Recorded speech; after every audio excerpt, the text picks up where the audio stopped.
வணக்கம். இன்னைக்கு gold, silver, crude oil, DXY பார்க்கலாம். ஸோ இந்த வீடியோக்குள்ள போகிறதுக்கு முன்னாடி இந்த தளத்தை சப்ஸ்கிரைப் பண்ணாமல் இருந்தீங்கன்னா சப்ஸ்கிரைப் பண்ணிங்க. கூடவே பெல் ஐக்கானை கிளிக் பண்ணிங்க. அப்போ தான் நாங்கள் வீடியோஸ் போட்டோன்னே நோட்டிஃபிகேஷன் வரும்.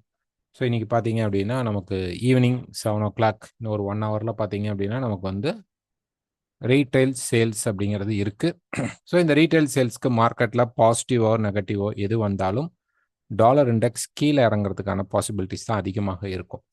ஸோ நேற்று வந்த டேட்டாஸ் எல்லாமே ஓரளவு பாசிட்டிவாக இருந்தாலும் நியூட்ரல் அண்ட் பாசிட்டிவாக இருந்தாலும் கூட மார்க்கெட் பார்த்தீங்கன்னா நேற்று டாலர் இண்டெக்ஸ் அந்த டைம் மட்டும் மேலே போயிட்டு கீழே வந்துச்சு. நமக்கு இன்ஃப்ளேஷன் ரேட்டும் பாசிட்டிவில் டாலர் இண்டெக்ஸ்க்கு வந்திருந்தாலும் மார்க்கெட் டக்குன்னு அந்த ஒரு குறிப்பிட்ட டைம் மட்டும் ப்ரெஷர் கொடுத்துட்டு தென் கீழே வந்துடுச்சு. ஸோ DXY டாலர் இண்டெக்ஸ் அப்படிங்கிறது கொஞ்சம் வீக்கர் பொசிஷனில் தான் இருக்குது, ஸ்ட்ராங் பொசிஷனில் இல்லை. இதனாலேயே கோல்டு இறங்குறதுக்கான சான்சஸ் வந்து ரொம்ப கம்மியாக இருக்கும். ஃபர்ஸ்ட் டாலர் இண்டெக்ஸ் பார்த்தலாம். ஸோ டாலர் இண்டெக்ஸ் பொறுத்த வரைக்கும் மார்க்கெட் பார்த்தீங்கன்னா இந்த ரீட்ரேஸ்மெண்ட் அப்படிங்கன்னு கூட சொல்லக்கூடிய இந்த இடத்துல தான் ப்ரைஸ் வந்து இப்போ கன்சால்டேட் நடந்துட்டு இருக்கு.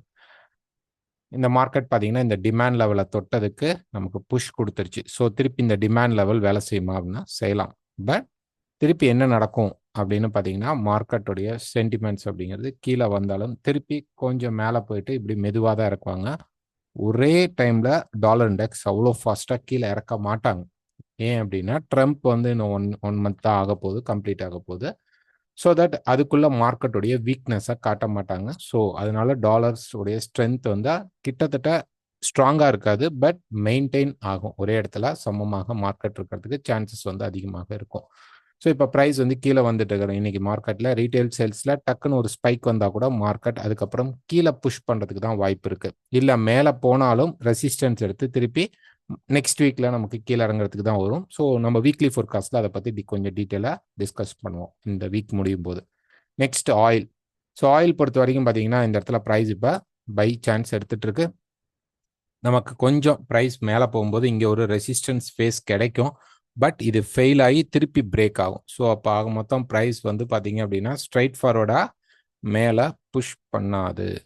மார்க்கெட் இப்படி நேராக போகாது. மார்க்கெட் இங்கே போயிட்டு கொஞ்சம் கீழே வந்து திருப்பி இந்த லெவல்ஸ் பிரேக் ஆகும்போது தான் மார்க்கெட் வந்து நல்லா மேலே போகிறதுக்கு வாய்ப்பு இருக்கும். இங்கே இருந்தால் ஸ்ட்ராங் சப்போர்ட் அப்படிங்கிறது கிரியேட் ஆகும். ஸோ இப்போ ப்ரைஸோடைய இந்த ரிஜெக்ஷன் கேண்டில், ஓகே, இந்த ரிஜெக்ஷன் கேண்டில் அப்படின்னு சொல்லக்கூடிய இந்த பின் பார் ஆர் ரிஜெக்ஷன் கேண்டில் அப்படிங்கிறது நமக்கு ஒரு பாட்டமை கிரியேட் பண்ணுது. ஓகே, ஸோ இந்த பாட்டம் டபுள் பாட்டம் மாதிரி நமக்கு ஃபார்ம் ஆகிறதுக்கான சான்சஸ் இருக்குது. ஒரு நல்ல சப்போர்ட் லெவலில் தான் இது நடக்குது.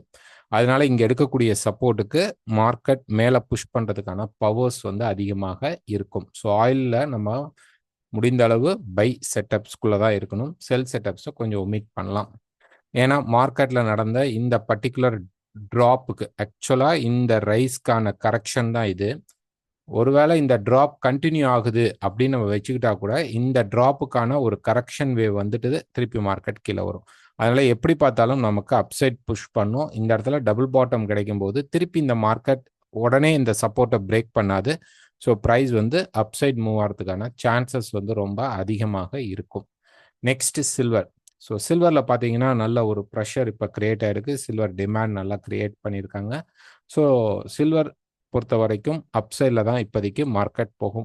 ஓகே, இந்த இடத்துல பிரேக் பண்ண மார்க்கெட் திருப்பி நமக்கு என்ன பண்ணிடுச்சு அப்படின்னா அப்சைடில் இப்போ ட்ரெண்ட் அப்படிங்கிறது ஸ்ட்ரெச்சர் இப்படி போயிட்டுருக்கு. ஆல்மோஸ்ட் இப்படி போயிட்டுருக்கு. இன்னும் கொஞ்சம் மார்க்கெட் மேலே போக வேண்டிய சுச்சுவேஷன் இருக்குது. 33.5 லெவல் போகும்போது தான் திருப்பி ஒரு ரெசிஸ்டன்ஸ் அப்படிங்கிறது இந்த மாதிரி ஒரு கரெக்ஷன் ஸ்ட்ரெச்சர் மார்க்கெட்டில் கிடைக்கும். ஸோ இந்த இடத்துல ஒரு கரெக்ஷன் ஸ்ட்ரெச்சர் அப்போ தான் கிடைக்கும்.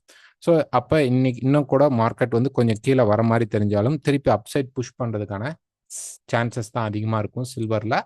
ஸோ வெயிட் பண்ணி பார்ப்போம். டாப்பரில் ஏதாவது ஒரு ஷார்ட்ஸ் கிடச்சின்னா செல் அடிக்க ட்ரை பண்ணலாம். Next gold.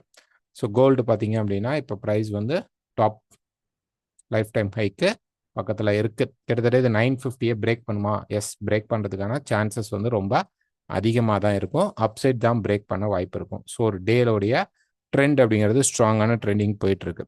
ரைட், இப்போ ஒரு 4 ஹவரில் பார்த்தீங்கன்னா காலையில் டெலகிராமில் வந்து ஒரு சார்ட் போட்டிருந்தோம். ஸோ இதில் வந்து நான் வந்து கொஞ்சம் முக்கியமான கனெக்ஷன் மட்டும் இங்கே வைக்கிறேன். ஸோ ப்ரைஸ் பார்த்தீங்கன்னா இந்த மாதிரி ஒரு ஸ்ட்ரெச்சர் அப்போ எண்ட் பண்ண போகுது. ஓகே, ஸோ இந்த வேவுடைய ஸ்ட்ரெச்சர் இந்த டாப்பரில் எண்ட் பண்ண போகுது. எண்ட் பண்ணும்போது நமக்கு ஒரு கரெக்ஷன் ஸ்ட்ரெச்சர் அப்படிங்கிறது இது வரைக்கும் அல்லது 8:30 வரைக்கும் அது மினிமம் வரணும். மார்க்கெட் வந்து இனி இங்கே ரெசிஸ்டன்ஸ் எடுக்கும்னு நான் சொல்லலை, எடுக்கலாம். ஓகே, இங்கே எடுக்கலாம். அதோடைய பாயிண்ட்ஸ் அடுத்தது பார்ப்போம். ஸோ இந்த ஒரு கம்ப்ளீட் ட்ரெண்டுக்கான கரெக்ஷன் ஸ்ட்ரக்சர், கரெக்டிவ் அப்படின்னு சொல்லக்கூடிய அந்த கரெக்டிவ் ஸ்ட்ரக்சர் ஃபார்ம் ஆகிறதுக்கு இனி வரக்கூடிய டாப்ஸ் ஆர் இந்த இடத்துல கிரியேட் ஆகலாமா, ஆகலாம். பட் டாப்ஸ் நமக்கு ஸ்பைக் அடிக்கும் போது தான் நல்ல ஸ்ட்ராங்கான கன்ஃபர்மேஷன் கிடைக்கும். ஸோ இந்த இடத்துல நம்ம என்ன பண்ணலாம் அப்படின்னா, ப்ரைஸ் வந்து ரெசிஸ்டன்ஸ் எடுக்கும்போது ஒரு ஷார்ட் செல்லிங் போகலாம். இந்த ஷார்ட் செல்லிங் நல்ல ஒரு கரெக்டிவ் ஸ்ட்ரக்சராக நமக்கு வரும். மேக்ஸிமம் 720 வரைக்கும் எதிர்பார்க்கலாம், அல்லது 830 ஃபர்ஸ்ட் டார்கெட்டாக வைக்கலாம். ஓகே, இந்த ட்ராப் அப்படிங்கிறது தான் இப்போ இந்த நெக்ஸ்ட் வீக்கில் நடக்கிறதுக்கான சான்சஸ் அதிகமாக இருக்கும். ஸோ இப்போ பார்த்தீங்க அப்படின்னா மார்க்கெட் வந்து இங்கேயே திரும்பலாமா அப்படின்னா, எஸ், இங்கேயே கூட கரெக்டிவ் ஸ்ட்ரக்சர் ஒன்று கிரியேட் பண்ணலாம். வந்துட்டு அப்புறம் திருப்பி மேலே போயிட்டு அப்புறம் திருப்பி ஒன்று பெருசாக வரும். இந்த ஸ்ட்ரக்சரும் நடக்கலாம். ஆனால் அதுக்கு முன்னாடி மார்க்கெட் என்ன பண்ணணும், 2900ங்கிற லெவலை ஃபஸ்ட்டு பிரேக் பண்ணணும். அப்போ தான் மார்க்கெட்டில் ரெசிஸ்டன்ஸ் அப்படிங்கிறது இங்கே ஸ்ட்ராங்காக நம்ம வச்சுக்கிட்டு செல் போகலாம். ஸோ 2900ங்கிறது இன்னைக்கு. ஓகே, இது வந்து ஒரு சில பேர் வந்து ரொம்ப நாள் கழிச்சு சார் 2900 உடச்சதுன்னா செல் அப்படின்னு சொன்னீங்க அப்படின்னு சொல்லி கேட்பாங்க. நம்ம இன்னைக்கு பேசுறது அப்படிங்கிறது இன்னைக்கு ஸ்ட்ரக்சருக்கு தான். ஓகே, இது வந்து நாளைக்கோ இன்னைக்கு மார்க்கெட் க்ளோசிங் நடக்கிறதோ இல்லை மேலேயே மார்க்கெட் ஹோல்ட் ஆகி நின்றுச்சு அப்படின்னா அப்கமிங் நெக்ஸ்ட் வீக் வரைக்கும் இது தாங்கும். ஸோ இது வந்து இப்போ ஒரு ஷார்ட் டேர்ம் சப்போர்ட் லெவல் தான், முக்கியமான சப்போர்ட் லெவல் கிடையாது. ஸோ இந்த 2900 லெவல் அப்படிங்கிறது இன்னைக்கு நீங்கள் எடுத்துக்கலாம். இந்த 2900 லெவலுக்கு கீழே மார்க்கெட் பிரேக் பண்ணால் நமக்கு இந்த கரெக்ஷன் வரும். ஒருவேளை வரல அப்படின்னா என்ன நடக்கும் அப்படின்னு பார்த்தீங்கன்னா, ஒரு 30 மினிட்ஸ் சார்ட் அப்படிங்கிறது நம்ம குரூப்பில் போட்டிருப்போம், கைடன்ஸ் குரூப்பில் போட்டிருப்போம், மார்னிங்கே போட்டிருந்தோம். ஓகே, ஸோ அது எதுக்காக அப்படின்னு பார்த்தீங்கன்னா, முதல்ல இந்த ஸ்ட்ரக்சர் தான் இருந்தது. பட் இந்த ஸ்ட்ரக்சர் இப்போ ஃபெயில் பண்ணிட்டு மேலே போகிறனால நம்ம அதை ஆல்ட்ரு பண்ணியிருக்கோம் ட்ரெண்ட் லைனை. ஸோ இந்த இடத்துல மார்க்கெட்டில் பார்த்தீங்கன்னா இது இன்னும் ட்ரெண்டிங் ஃபேஸில் தான் மார்க்கெட் போயிட்டுருக்கு. ஓகே, இங்கேருந்து மார்க்கெட் பார்த்தீங்கன்னா ஒரு ட்ரெண்டிங் ஸ்ட்ரக்சரில் தான் மார்க்கெட் போயிட்டுருக்கு. ஸோ இங்கே வர்றது ஜஸ்ட் எ கரெக்ஷன். ஓகே, கண்டிப்பாக ப்ரைஸ் வந்து என்ன பண்ணும், 2925க்கு கீழே வந்துட்டு ஒரு 15க்குள்ளே, அது ரொம்ப பெரிய பாயிண்ட்ஸ் தான். பட் இந்த ஜோன்ஸ்குள்ளே மார்க்கெட் என்ன பண்ணுன்னா வந்து சப்போர்ட் எடுக்க ட்ரை பண்ணும். இங்கே கிடைச்சா நம்ம பை தான் போகணும், செல் போகக்கூடாது. மார்க்கெட் இங்கே உடஞ்சிருச்சு, ட்ரெண்ட் உடஞ்சிருச்சுன்னு செல் போகக்கூடாது. ஓகே, ஸோ இந்த இடத்துல வந்தால் நம்ம வந்து என்னன்னா கரெக்ஷன் ஸ்ட்ரக்சர் தான் மார்க்கெட்டில். இது வந்துட்டு ரீட்ரேஸ்மெண்ட் வந்துட்டு ப்ரைஸ் என்ன பண்ணுன்னா இந்த லைஃப் டைம் ஹையை பிரேக் பண்ணுறதுக்காக மார்க்கெட் மேலே போகும். இது இன்னைக்கு நடக்கலைனாலும் மண்டே மார்க்கெட்டில் அப்கமிங்கில் இதுதான் நடக்கும். ஒருவேளை ப்ரைஸ் வந்து இங்கே வந்த ப்ரைஸ் வந்து இப்படி வந்த ப்ரைஸ் இந்த 2900க்கு கீழே க்ளோஸ் பண்ணால் இந்த லைஃப் டைம் ஹையை இப்போ மார்க்கெட் பிரேக் பண்ணல, அது இன்னும் ஒரு டீப் கரெக்ஷன் வந்துட்டு அப்புறம் தான் மார்க்கெட் போகும். இது கிட்டத்தட்ட ஒரு 830க்கு ட்ராவல் ஆகிறதுக்கும் சான்சஸ் இருக்கும் இந்த பிரேக் அவுட் லெவல் வரும்போது. ஸோ அது வந்த உடனே மார்க்கெட் வந்து செல் ஆகாது. ஓகே, இதை சொன்ன உடனே நிறைய பேர் 2900 வரும்போது செல் பண்ணிட்டு கேட்பீங்க. கிடையாது, இது பிரேக் அவுட் நடந்ததுக்கப்புறம் ரீட்ரேஸ்மெண்ட்டில் தான் நம்ம செல் ட்ரை பண்ணுவோம். அது இதே திருப்பி 920 லெவல்ஸ்க்கே வந்துட்டு ப்ரைஸ் வந்து கீழே வரும். ஸோ இந்த இடத்துல வேணால் நம்ம ஷார்ட் போகலாம். இது உடையாத வரைக்கும் மார்க்கெட் இந்த மாதிரி ஒரு கரெக்ஷன் ஸ்ட்ரக்சர்ஸ் தான் இங்கேயும் கிரியேட் பண்ணிட்டு மார்க்கெட் மேலே போகும். எப்படி பார்த்தாலும் நமக்கு 2925க்கு கீழே வரும், இன்னைக்கு வந்துடும். வந்துட்டு தான் மார்க்கெட் என்ன பண்ணும், ஒரு பை ஸ்ட்ரக்சர் கிரியேட் பண்ணும். இன்னைக்கு ரீட்டைல் சேல்ஸ் வந்து பாசிட்டிவ் நெகட்டிவ் எது வந்தாலும் அந்த நியூஸோடைய இம்பேக்ட் முடிஞ்சதுக்கப்புறம் திருப்பி கோல்டு புஷ் பண்ணி மேலே போக சான்சஸ் அதிகமாக இருக்கும். ஸோ எந்த இடத்துல நீங்கள் ட்ரேட் பண்ணாலும் மறக்காமல் ஸ்டாப் லாஸ் யூஸ் பண்ணி ட்ரேட் பண்ணுங்க. ஓகே, ஸோ இந்த இடத்துல என்ன ரெசிஸ்டன்ஸ் வரல, இப்போ போய் நம்ம செல் பண்ணலாமா பை பண்ணலாமா அப்படிங்கிற ஒரு கொஸ்டின் உங்களுக்கு இருந்தது அப்படின்னா வெயிட் பண்ணுறதுங்கிறது ரொம்ப நல்ல விஷயம். ஏன்னா இன்னைக்கு Friday market, over night position எடுக்காதீங்க அப்படின்னு நாங்கள் ரெக்கமெண்ட் பண்ணுவோம்.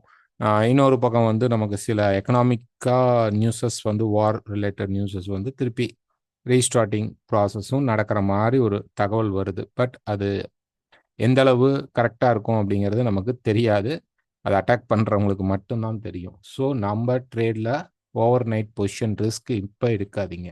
கம்மிங் 1 or 2 வீக்ஸ் வந்து கொஞ்சம் அவாய்ட் பண்ணிக்கோங்க. டாப்பருக்கு போனதுக்கப்புறம் life time hike market break பண்ணி போனதுக்கப்புறம் ரெசிஸ்டன்ஸ் கிடைக்கும்போது கண்டிப்பாக நம்ம இன்ஃபார்ம் பண்ணுவோம். அங்கே நீங்கள் வந்து ஷார்ட் வந்து ரிஸ்க் எடுத்து ஒரு ஸ்டாப் வச்சு நீங்கள் செல் ட்ரை பண்ணலாம்.